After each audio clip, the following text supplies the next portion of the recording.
Avec en toile de fond la volonté de ne pas dissocier les enjeux environnementaux des enjeux humains, comme l'a rappelé le prince Albert II, la 11e soirée de remise des prix de sa fondation aura permis de mettre en lumière et de saluer les travaux de scientifiques et l'engagement d'activistes en faveur de la cause environnementale.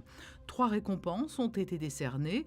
Elles sont toutes liées au domaine d'action de la Fondation, la préservation de la biodiversité, la lutte contre le changement climatique et l'eau. Dans cette dernière catégorie, c'est le président de l'Institut argentin des ressources en eau, Victor Pocha, qui a été primé.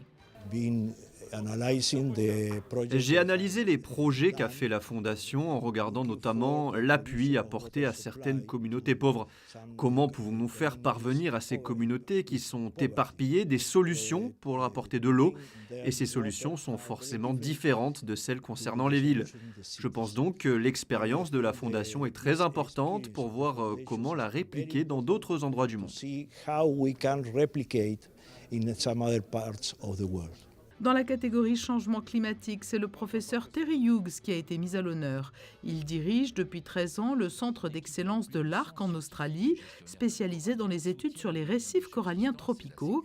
Ses travaux sur le blanchiment des coraux ont permis d'établir que ces espèces subissent de plein fouet, plus que jamais, les effets des changements climatiques.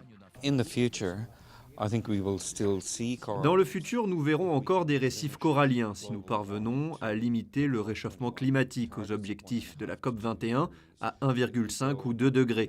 Si nous sommes bien en dessous de cela, alors nous ne verrons plus de récifs coralliens tels que nous les connaissons aujourd'hui. Et enfin, c'est un travail collectif qui a été mis à l'honneur à travers le prix de la biodiversité. Jim Thomas a reçu le prix au nom de la Tankile Conservation Alliance. Cette ONG, établie en Papouasie-Nouvelle-Guinée, veille à la sauvegarde de 2 espèces emblématiques de kangourous arboricoles. Ce prix de la biodiversité de la Fondation Prince Albert II de Monaco pour cette année 2018 va augmenter le retentissement de notre organisation non gouvernementale en Papouasie-Nouvelle-Guinée et va donner un coup d'accélérateur. Cela va aussi encourager les villageois à protéger leurs forêts tropicales et nous l'espérons, cela permettra d'accélérer la signature d'un accord politique sur les aires protégées de la région.